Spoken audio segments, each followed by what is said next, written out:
2 hari setelah kejadian musibah kebakaran, bantuan dari berbagai donatur pun terus berdatang ke kawasan Alalak Selatan RT 04 dan RT 05 Banjarmasin Utara. Bantuan kada hanya berupa bahan makanan dan pakaian, namun juga mendapat bantuan duit dari pemerintah Provinsi Kalimantan Selatan. Warga mengharapkan bubuhan donatur bisa memberikan bantuan berupa bahan material bangunan. 2 hari setelah kejadian musibah kebakaran, bantuan dari berbagai donatur pun terus berdatang ke kawasan Alalak Selatan RT 04 dan RT 05 Banjarmasin Utara. Bantuan yang diberikan berupa pakaian dan makanan yang ditampung di halaman Masjid Suada Udrain yang kada jauh dari tempat kejadian kebakaran. Demikian dipadahkan Kepala Posko Bantuan Kebakaran Alalak Selatan Arifin, Waritakuni Prima TV Kamarian Rabu 11 September 2019.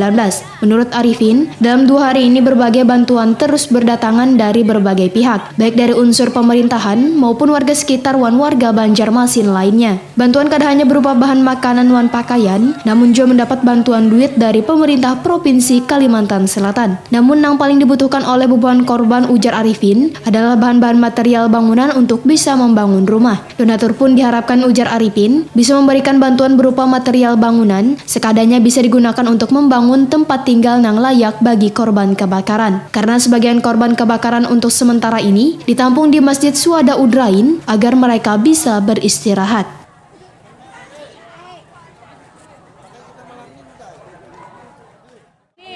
Sudah 2 hari ini gimana bantuan dari donatur maupun pemerintah? Bantuan nggak putus-putus. Ya. Terus mengalir ya Pak? Ya, banyak sembako, pakaian bekas, tapi yang sangat dibutuhkan Apa ini Pak? material bangunan. Itu yang sangat dibutuhkan saat ini Pak. Kalau untuk makanan tercukupnya sampai Makanan alhamdulillah tercukup lebih. Pak, selain dari donatur, dari pemerintah gimana sejauh ini Pak? Pemerintah banyak keuangan kayak gubernur, keuangan. Jadi gubernur ada mengunjungi ke sini juga Pak? Barusan tadi pagi. Selain gubernur siapa lagi pemerintahan Pak? Pak Wali Kota, Wakil Wali Kota, Pak Wakil Wali Kota mulai kejadian mulai jam 2 sampai jam 9 pagi beliau ada di lokasi. Masih kejadian Pak? Mudah-mudahan ya tidak ada kejadian lagi yang kedua kali. Ini yang untuk yang terakhir. Dan bantuan dari donatur dan pemerintah bisa berlanjut. Berarti yang paling diperlukan apa tadi Pak? Material bahan bangunan. Bahan bangunan Pak.